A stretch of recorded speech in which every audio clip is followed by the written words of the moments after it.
Hai, selamat datang ke Calvary Community Church.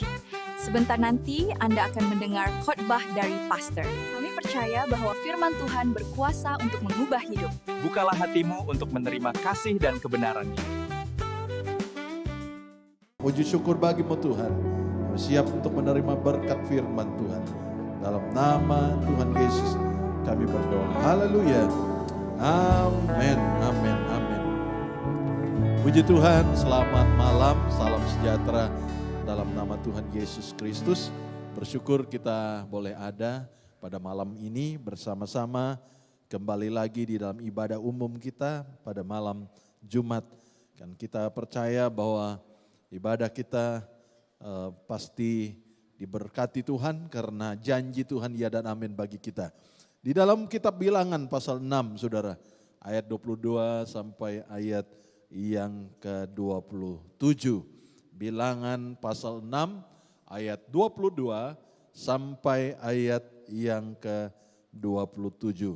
Judul daripada firman Tuhan yang akan kita bacakan dikatakan ucapan berkat iman, ya, imam, ya. Jadi ucapan berkat imam. Saudara, imam adalah kepanjangan daripada kaki tangannya Tuhan, ya. Jadi utusan Tuhan adalah imam, dan apa yang Tuhan sampaikan kepada umat Tuhan harus melewati imam, dan imam akan menyampaikannya kepada umat Tuhan. Nah saudara, sepertikah apa ucapan berkat untuk umat Israel yang disampaikan Tuhan lewat Musa, ya. Dikatakan ayat 22, Tuhan berfirman kepada Musa, berbicaralah kepada Harun dan anak-anaknya, beginilah harus kamu memberkati orang Israel. Katakanlah kepada mereka, Tuhan memberkati engkau dan melindungi engkau. Ayat 25, Tuhan menyinari engkau dengan wajahnya dan memberi engkau kasih karunia. Ayat 26, Tuhan menghadapkan wajahnya kepadamu dan memberikan engkau damai sejahtera. Demikianlah harus mereka meletakkan namaku atas orang Israel, maka aku akan memberkati mereka. Saudara, dari ayat ini kita menyadari bahwa Tuhan katakan kepada Musa, sampaikan kepada Harun, Imam Harun, supaya Imam Harun menyampaikan kepada umat Israel, yaitu dikatakan Tuhan memberkati dan melindungi engkau. Saudara, saya percaya kita adalah Israel rohani yang sudah menerima Tuhan sebagai juru selamat dalam hidup kita. Ini yang perlu kita pegang baik-baik saudara. Saya selalu katakan apapun keadaanmu, dalam situasi apapun engkau, ingat baik-baik Tuhan punya rencana, yaitu rencana Tuhan apa? Tuhan memberkati engkau dan melindungi. Saudara, banyak kali kita tidak respon, kita tidak istilahnya percaya bahwa Tuhan itu punya rencana, pertama memberkati kita, dan kedua melindungi kita. Saudara, dikatakan perkatakan itu. Kenapa berperkatakan? Apakah sudah terjadi? Belum. Tetapi Tuhan katakan, perkatakan kepada orang Israel, perkatakan kepada umatku, bahwa aku memanggil engkau untuk diberkati. Ya, saudara hari-hari ini merasa diberkati enggak saudara?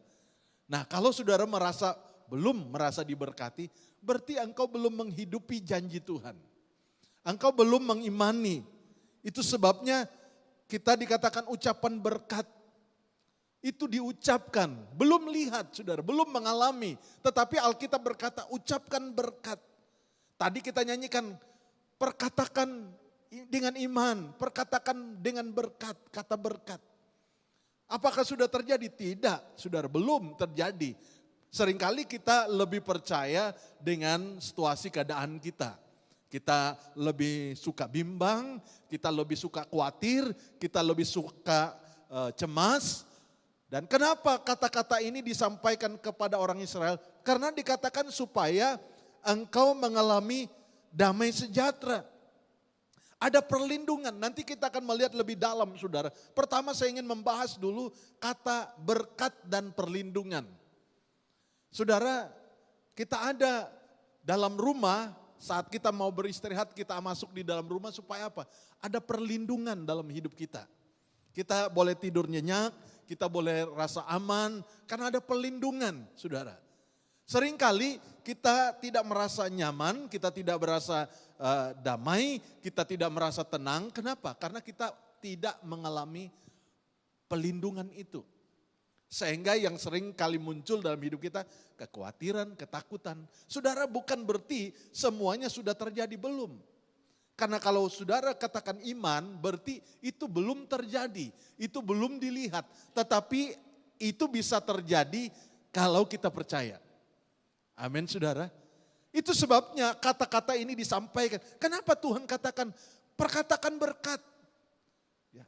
Perkatakan bahwa aku memberkati, aku melindungi. Untuk apa? Supaya mereka tidak khawatir di perjalanan mereka. Supaya mereka tidak bimbang dalam perjalanan mereka. Perjalanan mereka di padang gurun, ada banyak kekhawatiran terjadi. Tapi Tuhan berkata, aku Tuhan yang memimpin. Dan ini yang seringkali saudara, sangat sukar kita alami, kita lebih percaya lingkungan kita.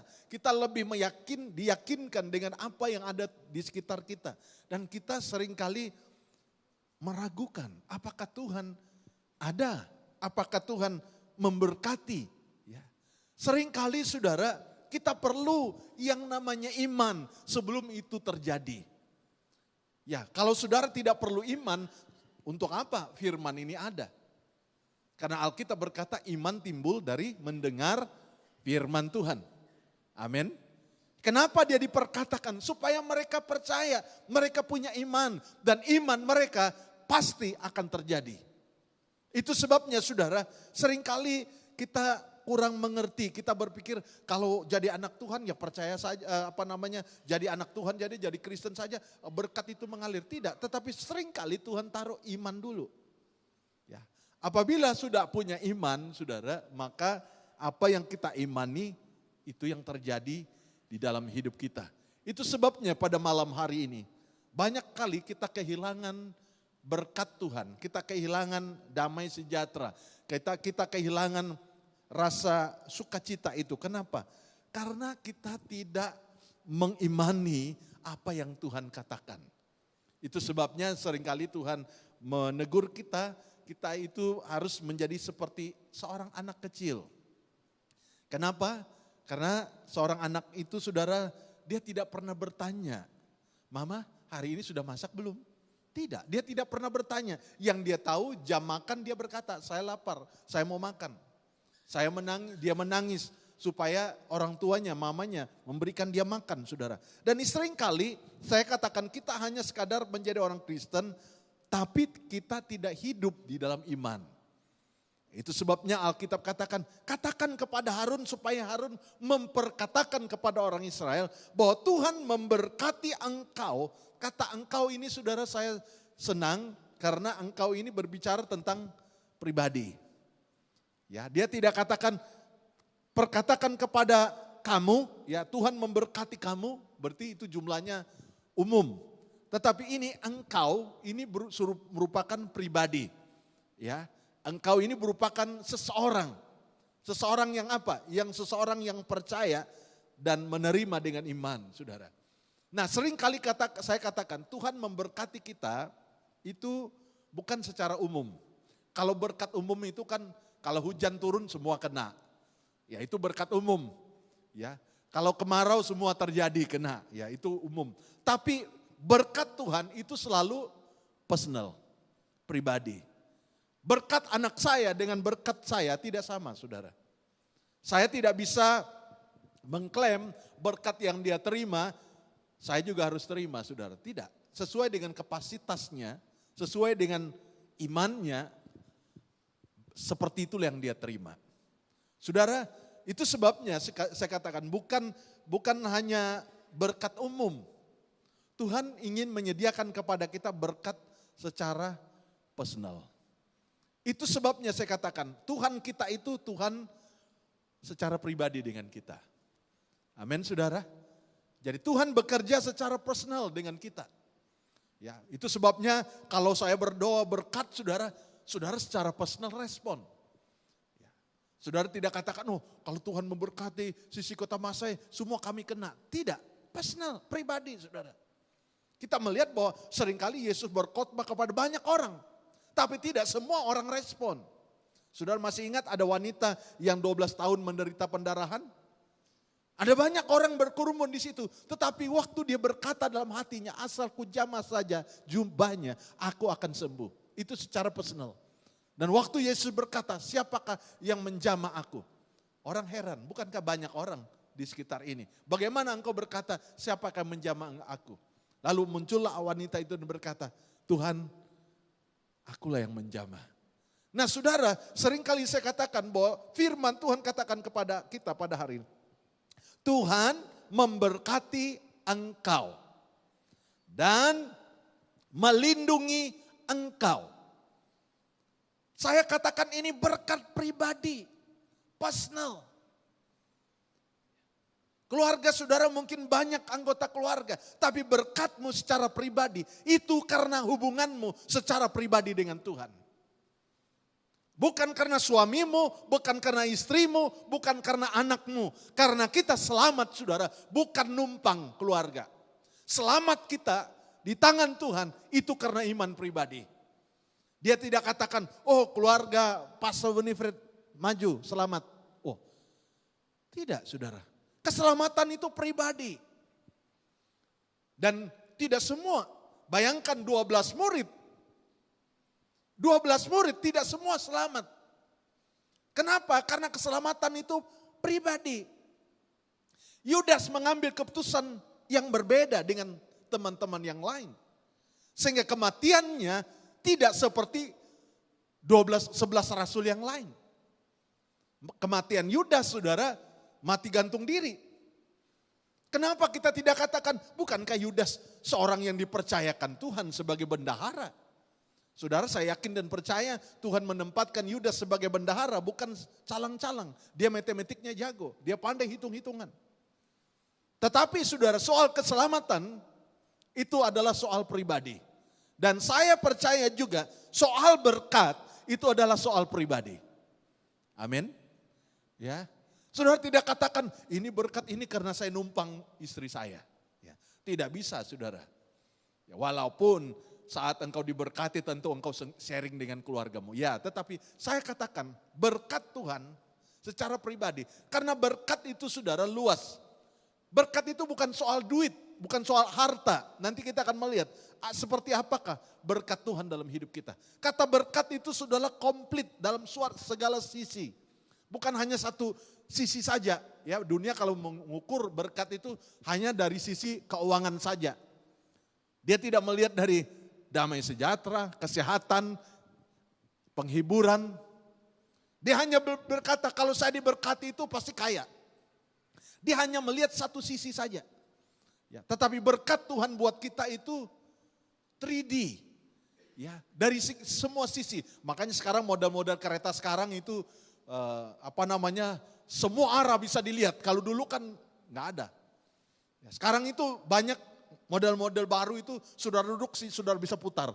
Dari belakang, depan, kiri, kanan, semua saudara bisa lihat. Saudara tahu nggak kalau berkat Tuhan itu semua sisi. Amin saudara. Tidak hanya satu sisi saja, kita cuma dapat ringgit. Ya. Tapi berkat Tuhan saudara, selalunya komplit. Itu sebabnya kita salah perhitungan, salah berpikir. Kita berpikir kalau Tuhan berkati saya itu saya nanti bawa kereta besar saya itu berkat Tuhan. Bukan saudara. Tidak hanya satu sisi itu saja. Itu betul, itu hanya sebagian dari berkat Tuhan. Dan Tuhan berkata, Tuhan memberkati engkau dan melindungi engkau. Ada penjagaan Tuhan dalam hidup kita. Sebab apa? Kalau Tuhan tidak melindungi kita, sekalipun diberkati, maka banyak yang bocor saudara. Banyak yang terhambur. Jadi Tuhan memberkati dan melindungi. Ya, ada pepatah berkata, yang dikejar tak dapat, yang digendong berciciran, saudara. Jadi saudara, habis. Tapi kalau Tuhan memberkati, Dia akan melindungi, Dia akan protect, Dia akan menjaga engkau. Jadi ada rasa nyaman, ada rasa perlindungan. Dikatakan ayat yang ke-25, Tuhan menyinari engkau dengan wajahnya. Memang kalau kita lihat secara harafiah, memang malam-malam kita lihat wajah Tuhan. Nah, ini saya. Ya, tidak, saudara. Ini berbicara tentang hadirat. Hadirat Tuhan. Kenapa dibilang Tuhan menyinari engkau dengan wajahnya? Saya kasih gambar supaya saudara paham. Saat saudara punya anak-anak waktu kecil, bukan? Saat saudara pulang lihat wajah saudara. Anak itu tiba-tiba moodnya berubah, sukacita mulai muncul. Ya, saya masih ingat dulu kalau saya pulang dari office, anak saya lompat-lompat, Dedi datang, Dedi datang. Saya baru buka pagar, saudara. Saya baru buka pagar, anak saya sudah lompat-lompat di dalam rumah. Dedi datang, Dedi datang. Atmosfernya berubah, suasananya mulai berubah. Kenapa? Bapaknya datang. Ya. Kemarin minggu lalu, saudara, ada keluarga saya, abang saya dari Limbang datang ikut ibadah. Wah, saya rasa kayak senang sekali, saudara. Ya, karena sudah lama tidak jumpa. Tadinya anak saudara saya buat surprise, tidak mau kasih tahu, tiba-tiba mau datang. Tetapi abang saya telepon saya, oh nanti tanggal sekian kami datang. Ya, saya katakan ya datang ke gereja. Jadi waktu dia datang duduk di bangku nomor 3 dari depan, oh ada sesuatu yang saya rasa senang sekali. Ya bukan berarti lihat jemaat tidak senang tuh saudara. Tapi tiba-tiba ada abang saya yang sudah lama saya tidak ketemu, rasanya senang sekali. Kadang-kadang anak kita waktu dia tampil di Tadika, bukan? Dia cari-cari mana bapak saya, mana mama saya. Waktu dia lihat, oh ada mama saya di sana, ada papa saya di sana. Oh dia senang sekali, dia confident di pentas saudara. Ya, dulu waktu sekolah Tadika, Wilson nari ya. Wow, saya nggak hadir, tapi istri saya yang hadir. Oh dia senang sekali, ada mamanya yang hadir. Wah dia senang sekali. Saudara tahu, hadirat Tuhan. Tuhan katakan, Tuhan menghadapkan wajahnya kepadamu. Ada sukacita yang saudara tidak bisa ungkapkan dengan kata-kata. Saat hadirat Tuhan turun dalam kehidupan saudara. Kalau hadirat Tuhan turun dalam kehidupan saudara, apapun pergumulanmu, saudara tidak rasa takut, saudara tidak rasa khawatir. Kenapa? Karena ada hadirat Tuhan. Wajah Tuhan diperhadapkan kepada kita. Saya masih ingat saudara, saya diganggu teman saya saudara. Jadi waktu satu kali bapak saya datang, berubah, ketakutan itu berubah jadi keberanian. Saya tunggu dia ganggu lagi, kali ini saya pasti pukul. Tadinya saya takut mau pukul saudara, takut mau balas. Kenapa? Nanti ada apa-apa siapa yang bela saya. Jadi saya khawatir, takut, kecemasan itu muncul. Diganggu saya tidak balas, diam. Tapi saat bapak saya datang lihat mukanya, wah walaupun bapak saya pendek saudara, ya lebih tinggi dari bapak orang lain, tapi ada bapak saya datang. Waktu teman saya cubit saya pukul dia saudara ya. Kenapa? Ada keberanian muncul saudara. Ada rasa dilindungi muncul. Pernahkah saudara rasa seringkali takut, bimbang, khawatir? Undang hadirat Tuhan. Amin. Undang hadirat Tuhan. Biarlah Tuhan menyinari engkau dengan wajahnya.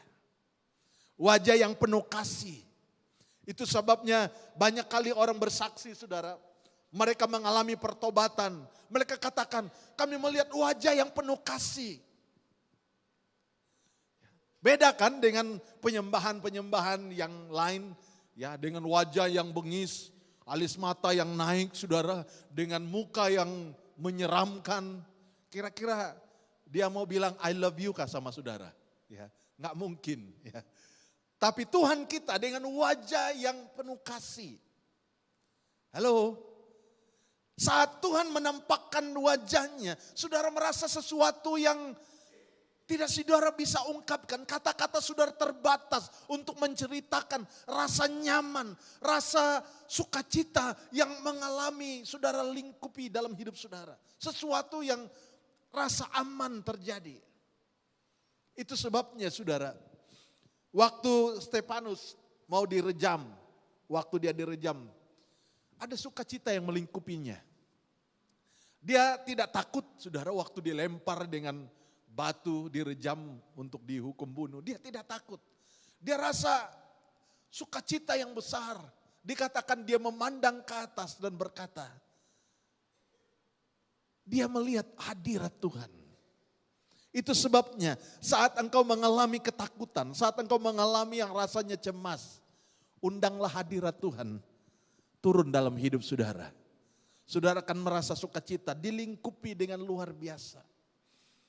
Dan seringkali pengalaman itulah yang membuat saudara kuat menghadapi tantangan. Ya, ada sukacita yang saudara alami, yang saudara tidak bisa ungkapkan. Ada sesuatu yang indah terjadi. Saya tidak tahu saudara, saat saudara menyembah Tuhan tadi. Ya, saya tidak bilang gara-gara pemimpin puji-pujian, bukan. Tapi saya percaya saat kita dengan segenap hati memuji Tuhan, ada sukacita yang saya tidak bisa ungkapkan. Ada suasana yang ya bukan karena dapat lotre saudara, bukan. Tapi ada sukacita yang ya luar biasa. Kenapa? Wajah Tuhan itu mendatangkan sukacita yang besar. Amin. Ya. Jadi ingatlah saudara, kalau saudara rasa cemas, khawatir, kayaknya kering, ya sepertinya tidak ada breakthrough. Karena engkau belum mengalami hadirat Tuhan saudara. Orang yang pernah mengalami hadirat Tuhan tidak bisa menceritakan seperti apakah. Begitu indah. Tidak heran orang yang mengalami hadirat Tuhan. Doanya saudara bukan 5 menit, bukan 10 menit, bukan 15 menit. Berjam-jam dia ada di hadirat Tuhan. Kenapa? Ada sukacita yang besar melingkupi dia. Itu sebabnya Tuhan katakan, aku ya Tuhan menyinari engkau dengan wajahnya. Dan memberikan engkau kasih karunia saudara. Jadi hadirat Tuhan itu selalu memberikan saudara ada kasih karunia. Ya. Ada sesuatu yang tidak bisa diceritakan dengan kata-kata. Dan ini yang saya rindu jemaat Tuhan mengalami. Bukan hanya sekadar sebuah kekristenan biasa. Tetapi pengalaman pribadi bersama Tuhan. Karena Tuhan mau melawati engkau secara personal. Ya, ibadah KKR, yes, oke, itu sangat luar biasa. Tetapi tahukah engkau, Tuhan ingin engkau mengalami secara pribadi dengan Tuhan. Hari-hari ini kita kehilangan yang namanya connection dengan Tuhan, saudara. Kenapa? Karena kita hanya sekadar Kristen rutinitas saja. Saya rindu anak-anak Tuhan, anak-anak muda, KKR yang akan diadakan mulai dari hari Minggu sampai hari Selasa, saudara. Saya rindu anak-anak muda, ada KKR besar terjadi di Johor Bahru. Saya rindu saudara bisa menyaksikan betapa luar biasanya lawatan Tuhan dalam hidup saudara. Karena kalau saat saudara mengalami pengalaman pribadi dengan Tuhan, karena Tuhan rindu memperlihatkan wajahnya, hadiratnya kepada engkau secara pribadi. Ayat 26 sekali lagi, Tuhan menghadapkan wajahnya kepadamu dan memberikan engkau damai sejahtera. Wah, ini saudara, saya dikatakan Tuhan menghadapkan wajahnya kepadamu. Seringkali kita lihat, ya maaf bicara beberapa hari yang lalu, dia bilang, saya merasa ada hantu, saya merasa ada kuasa kegelapan, saya cepat-cepat potong. Kita anak Tuhan. Jangan terlalu peka dengan hantu. Tuhan kita nggak rasa saudara. Padahal sudah bertahun-tahun jadi anak Tuhan. Tapi hantu begitu cepat hadir. Aneh memang. Ya. Saya khawatir saudara kita belum putus hubungan. Karena itu dia selalu menampakkan diri. Ya. Dia katakan sejak beberapa hari saya rasakan. Ya. Saya rasakan. Ya. Tapi Tuhan tidak rasakan saudara. Aneh memang. Maka kita ragu kekristenan kita itu seperti apa. Tapi hantu kita cepat merasakan. Ya. Saya jadi sedih saudara. Waktu dia katakan saya rasakan. Ya. Dia ingin bersaksi mau kasih tahu saudara. Tetapi kesaksiannya saya rasakan hantu. Ya. Kalau kesaksian itu saya merasakan hadirat Tuhan.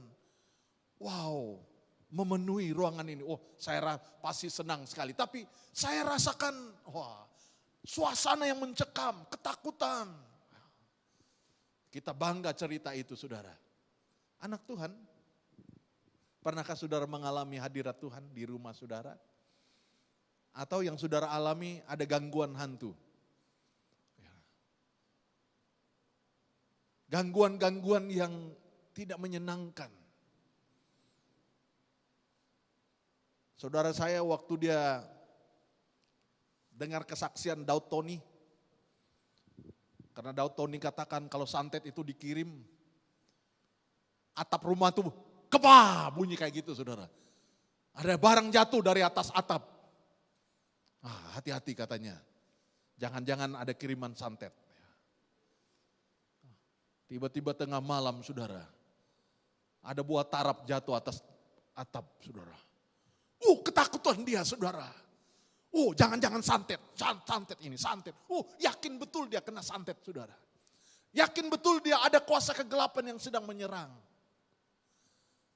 Makanya saudara kalau belajar banyak cerita tentang hantu, saudara akan jadi pakar hantu saudara. Tapi hadirat Tuhan kita nggak pakar saudara. Kita tuli hadirat Tuhan, kita nggak peka, kita terlalu jauh. Itu sebabnya hadirat Tuhan berkata, firman Tuhan kata, Tuhan menghadapkan wajahnya kepadamu. Saya katakan tadi, saat kita melihat wajah keluarga kita yang sudah lama kita tidak jumpa. Sukacitanya luar biasa. Senang sekali. Ada sesuatu yang kita tidak bisa ungkapkan dengan kata-kata. Ada sukacita yang luar biasa. Apatah lagi saudara, orang yang kita lihat adalah orang tua kita, papa mama kita. Ya, bukan yang sudah mati ya. Kalau yang sudah mati itu hantu ya. Yang kita lihat saudara yang masih hidup. Makanya saya rencana sama istri saya mau ke Sydney, tak mau kasih tahu anak saya, tiba-tiba kami muncul depan sekolah dia pasti nangis. Daddy. Ada sukacita yang besar, cuma saya pikir sampai enggak, aku enggak tahu jalannya. Tanya istri saya, Labila enggak tahu saudara. Jadi saya khawatir juga saudara, pengen mau buat surprise. Saya percaya waktu dia lihat wajah saya, lihat wajah mamanya, pasti nangis saudara. Ada sukacita, bukan nangis susah, tapi ada sukacita yang besar. Kira-kira seperti itulah. Waktu Tuhan menampakkan wajahnya, dia menampakkan wajahnya dengan senyuman, dengan penuh kasih, dengan keakraban. Bayangkan saudara, apakah hati saudara tidak bergetar? Saudara rasakan ada sesuatu yang selama ini hilang, tiba-tiba muncul, memberikan penghiburan, memberikan kekuatan kepada saudara. Luar biasa, Tuhan katakan Tuhan menghadapkan wajahnya kepadamu dan memberi engkau damai sejahtera. Ini yang miss dalam hidup kita saudara. Seringkali sebagai orang Kristen kita tanya, pernahkah saudara mengalami ini? Saudara katakan, belum pernah. Itu sebabnya Kristen yang tidak kuat saudara. Kenapa? Karena kita tidak pernah mengalami hadirat Tuhan dalam hidup kita. Kita tidak paham seperti apa terjadi sesuatu yang kita tidak bisa ungkapkan dengan kata-kata. Ini yang seringkali hilang di dalam kekristenan kita hari-hari ini. Betul, saudara perlu berkat Tuhan, betul. Tetapi saya katakan, kalau saudara mengalami pengalaman pribadi, hadirat Tuhan, saya katakan sebesar apapun persoalan, engkau tidak takut, engkau tidak bimbang. Karena apa? Dia Bapa yang baik. Dia Bapa yang menyertai kita. Lalu ayat 27 katakan, demikianlah harus mereka meletakkan namaku atas orang Israel, maka aku akan memberkati mereka. Kita taruh nama Tuhan. Setiap hari kita katakan, kami percaya dalam namamu Tuhan. Kami yakin dalam namamu, berkat turun atas namamu. Sukacita mengalir dalam hidup kami dalam namamu. Itu sebabnya Yesus katakan, mintalah. Sampai hari ini kamu belum minta dalam namaku. Tuhan justru tanya kepada kita, mintalah. Minta hadirat Tuhan, minta Tuhan lawati kami. Kadang-kadang permintaan kita terbatas, saudara.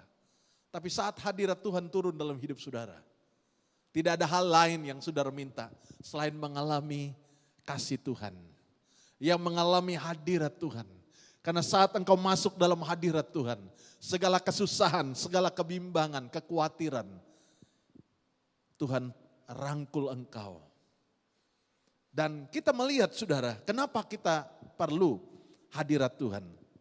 Di dalam Ibrani pasal 6 ayat 18. Ibrani pasal 6 ayat 18 katakan, supaya oleh dua kenyataan yang tidak berubah-ubah tentang mana Allah tidak mungkin berdusta.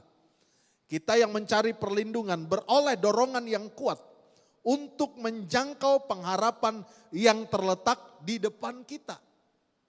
Saudara, harapan itu di depan. Di belakang itu masa lalu, saudara. Paulus katakan, aku merupakan apa yang di belakangku. Tetapi berlari-lari kepada tujuan, harapan di depan. Dan Alkitab berkata, karena Tuhan tidak pernah berdusta. Jadi apa yang dijanjikannya memberkati kita, memberikan damai sejahtera kepada kita. Dia tidak pernah berdusta. Itu sebabnya kejar di depanmu. Kejar harapan itu. Saudara seringkali menyaksikan masa lalu saudara. Ya, kegagalan saudara. Tapi kalau kita melihat ke depan saudara. Kita melihat ke depan dengan harapan. Melihat ke depan dengan iman. Siapa di antara kita yang tidak pernah gagal? Tetapi kalau saudara tidak ada tujuan, tidak ada target ke depan, saya katakan kekristenan mau menjadi Kristen yang hampa. Kekristenan saudara tidak ada tujuan. Kalau ditanya kenapa jadi orang Kristen, ya kami kan jemaat sisi Kota Masai. Tapi tidak punya tujuan saudara. Kita harus miliki tujuan. Tujuan apa? Mengalami hadirat Tuhan.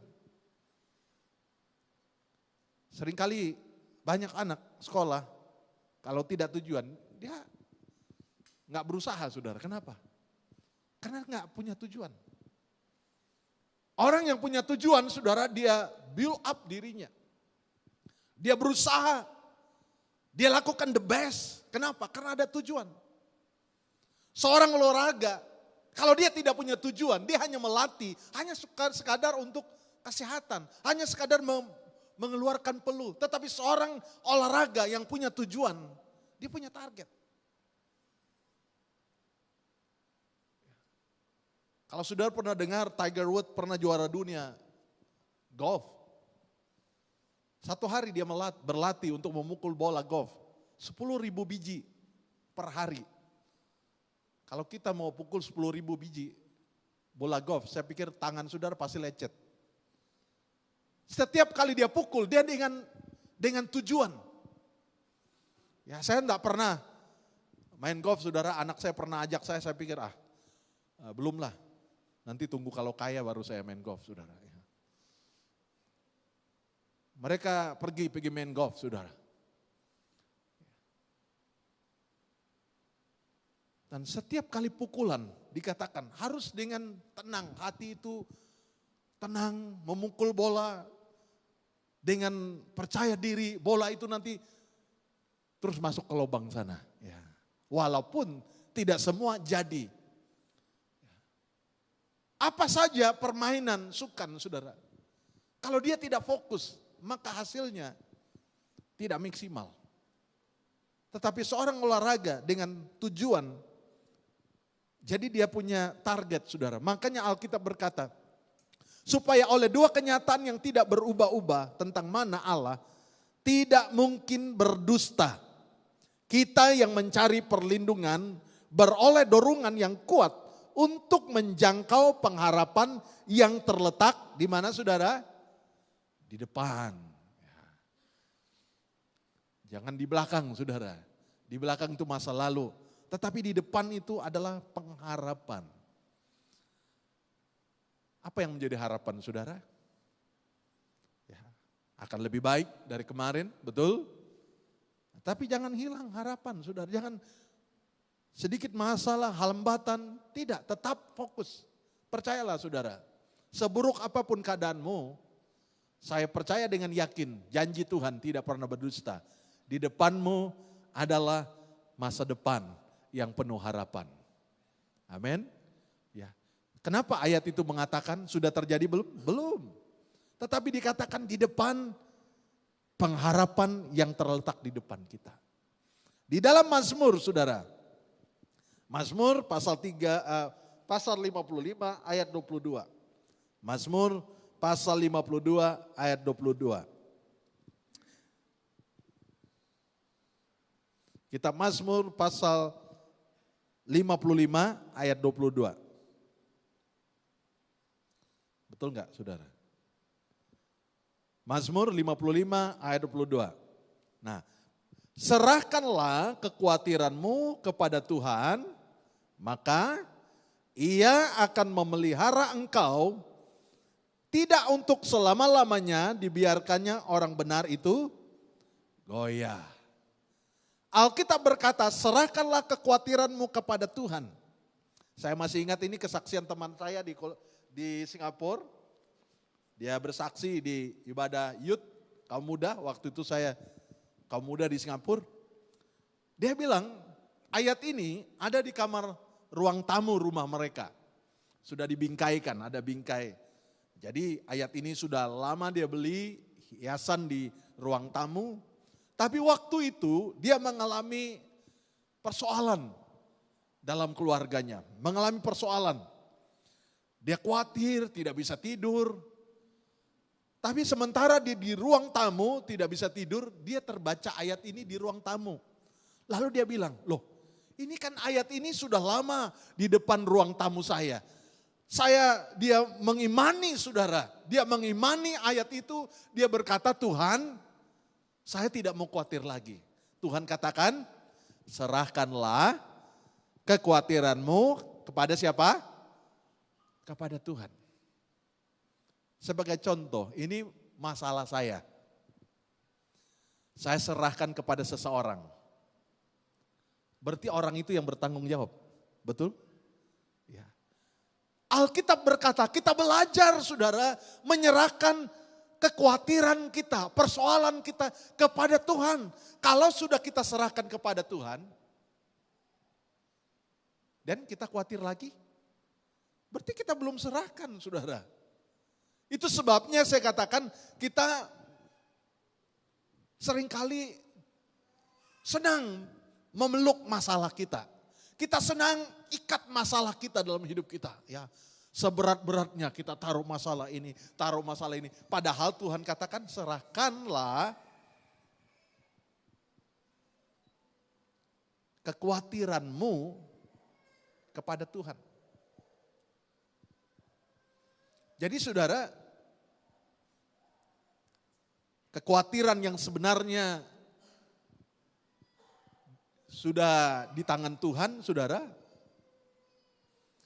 kita ambil balik. Ya. Kan ayat firman Tuhan katakan serahkan. Tapi seringkali kita nggak mau serahkan, saudara.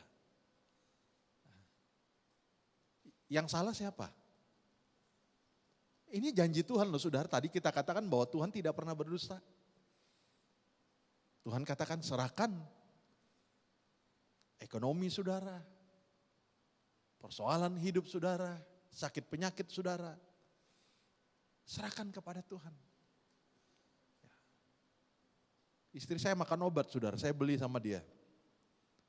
Selalu dia tanya, saya udah makan obat belum? Loh saya bilang, yang makan obat kamu. Saya mana tahu kalau sudah makan obat, tak makan obat. Akhirnya saya beli saudara, kotak obat, Senin, Selasa, Rabu, Minggu, Sabtu, sampai Minggu. 7 hari. Ya.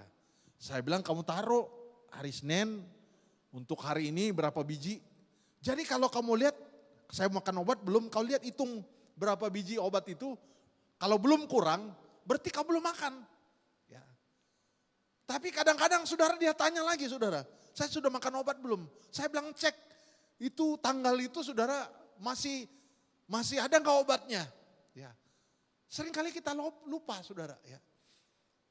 Seringkali kita itu saudara nggak mau serahkan. Jadi kita lupa terus saudara. Ya. Alkitab berkata, sebenarnya simpel jadi anak Tuhan. Ya. Walaupun kenyataannya tidak semudah itu, tapi kalau kita ikuti sarana daripada Tuhan, sebenarnya tidak ada satupun yang perlu kita khawatirkan. Karena Alkitab berkata dengan firman Tuhan, siapakah yang hidupnya dengan segala kekhawatirannya dapat menambah saja, sehasta saja jalan hidupnya. Jadi sebenarnya kekhawatiran itu, kecemasan itu bukan janji Tuhan buat kita saudara. Janji Tuhan buat kita, serahkan kekhawatiranmu kepada Tuhan. Bilang sama orang sebelahmu, serahkan kepada Tuhan. Ya. Jadi seringkali kita itu saudara, udah tahu firman Tuhan, tapi kita nggak bertindak. Kita senang pegang masalah itu saudara. Kita senang ikat persoalan itu. Ya. Kalau orang tanya nama berita, wah kita cerita. Hidup ini penuh dengan susah saudara. Padahal Tuhan katakan, udah serahkan sama Tuhan. Jadi susah itu sudah tidak di dalam tangan saudara. Amin. Ya. Tapi bukan berarti ini kita masa bodoh dengan masalah kita saudara. Terserahlah. Ya, tidak, bukan. Betul kita khawatir. Tapi waktu kita baca ayat ini kita sadar. Tuhan ini loh masalah saya. Ini loh problem saya. Inilah kekhawatiran saya. Anak saya hari Senin yang lalu telepon kami. Dedi ada berita sedih. Loh kita sampai apalah kau ini. Telepon cakap berita sedih. Apa berita sedih itu? Tadi ya dia tinggal dengan satu ibu namanya Karen. Ya, tadi Aunty Karen bilang sama saya, Widi, pertengahan Desember kamu harus pindah. Karena anaknya dari Kuala Lumpur satu keluarga, mereka dari Kuala Lumpur pindah ke Australia. Jadi kamar yang tempat dia tinggal itu anaknya tinggal. Saya bilang sama dia, kamu jangan bilang itu berita sedih. Percayalah kalau Tuhan yang sudah pimpin kamu sampai ke Australia, Tuhan pasti menyediakan tempat bagi kamu lebih baik. Loh kok gak ada yang amin? Ya. Pasti Tuhan suruh pindah, berarti engkau akan dapat tempat yang lebih baik. Amin. Jangan selalu khawatir, sedih, berita duka, berita ini. Ya. Makanya anak Tuhan itu sebetulnya bukan berita duka. Kan pulang ke rumah rumah Bapak. Rumah Bapak itu kalau pulang ke rumah Bapak, dukakah sukacita? Ya, tapi kita nggak berani bilang, berita sukacita, si Anu sudah pulang ke rumah Bapak. Pasti saudara apa ini cerita, kok begitu ya. Tapi kita okelah maklum nih lah. Berita duka cita, wah, telah pulang ke rumah Bapak. Ya, tapi ya tak masuk akal juga sih. Kenapa sih berita duka cita? Kan pulang rumah Bapak. Nah, cuma kalau ditanya mau pulang ke rumah Bapak hari ini? Nah, tunggu dulu lah pastor, masih muda saya. Ya. Nah, tapi sebenarnya saudara, Alkitab berkata, serahkan kekhawatiranmu kepada Tuhan, maka Ia akan memelihara engkau. Jadi sebenarnya saudara, kekhawatiran kita itu, kecemasan kita itu kalau kita serahkan, maka Tuhan yang bertindak loh saudara. Dan teman saya bersaksi karena dia baca itu, dia imani, dia berkata Tuhan mulai dari hari ini saya tidak mau khawatir lagi. Saya percaya, saya sudah serahkan, Tuhanlah yang bertanggung jawab. Wow, luar biasa saudara, waktu dia melakukan itu Tuhan bertindak loh. Terjadi mukjizat. Kita seringkali lebih pandai dari Tuhan saudara. Ya. Kita rasa, wah kita sudah lama mengalami pengalaman ini. Wah kesusahan, persoalan, wah kita. Padahal Tuhan Alkitab berkata serahkanlah. Simpel kan ceritanya kalau saudara imani. Serahkanlah segala kekhawatiranmu.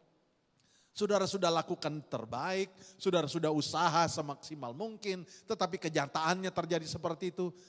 Tibalah saatnya saudara katakan, Tuhan saya serahkan kepada Engkau. Dan saya percaya Tuhan pasti melakukan sesuatu yang luar biasa. Amin saudara. Ya tidak mudah memang, tapi Tuhan katakan percaya saja. Haleluya. Nah ini yang menjadi persoalannya saudara, kita belum serahkan. Padahal Tuhan katakan serahkan saja.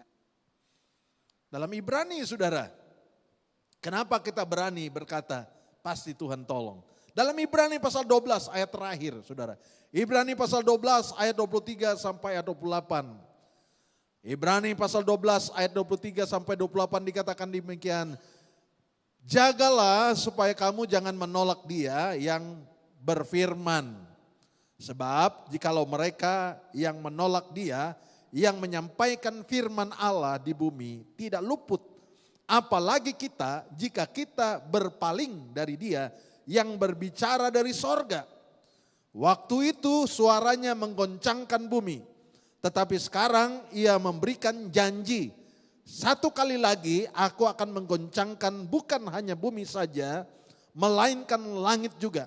Ungkapan satu kali lagi menunjukkan kepada perubahan pada apa yang dapat digoncangkan. Karena Ia dijadikan supaya tinggal tetap apa yang tidak tergoncangkan. Ayat 28. Jadi karena kita menerima kerajaan yang tidak tergoncangkan, marilah kita mengucap syukur dan beribadah kepada Allah menurut cara yang berkenan kepadanya dengan hormat dan takut. Saudara melihat bahwa Tuhan berjanji.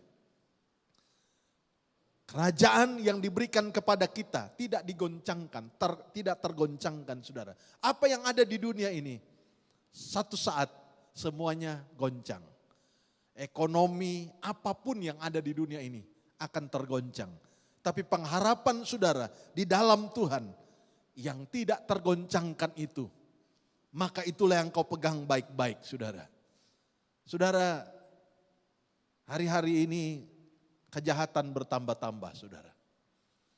Tapi kalau saudara punya iman, berharap kepada Tuhan, maka saya katakan dengan yakin, Tuhan yang menjanjikan kepada saudara, ada harapan, janji yang tidak akan pernah mengecewakan saudara. Itu sebabnya hari ini, bangunkan harapan saudara di dalam Tuhan. Bangunkan iman saudara di dalam Tuhan. Kalau saudara berharap kepada dunia ini, satu saat semua boleh menghilang saudara. Semuanya akan digoncangkan. Kita tidak tahu seperti apakah kehebatan goncangan itu. Saudara, baru-baru ini terjadi di Segamat, ya di Segamat ke Batu Pahat. Ada goncangan saudara. Ya. Itu baru 3 poin berapa itu saudara. Itu baru start loh saudara. Kalau 7, 8, kau bisa bayangkan saudara. Jembatan Singapura putus. Ya. MRT tidak dapat menyeberang. Ya. Mau kemana kita saudara? Tapi mungkin ada hal yang tergoncang dalam hidup kita.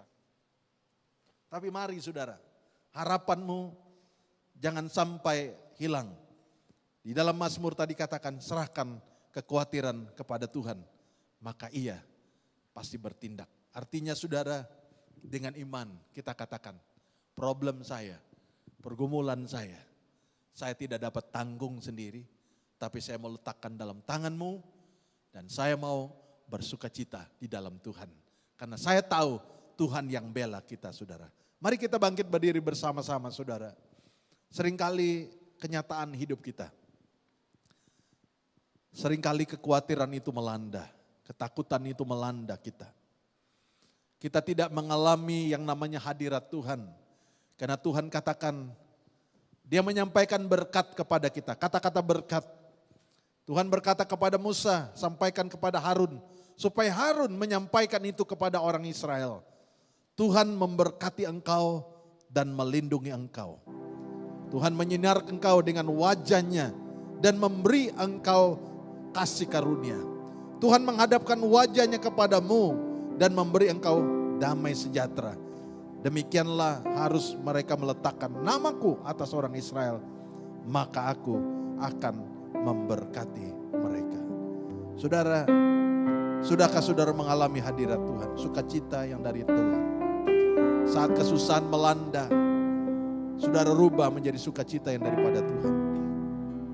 Saat indah. Terima kasih sudah mendengar firman Tuhan hari ini. Kami berharap firman Tuhan yang disampaikan memberkati dan menguatkan hidup Anda.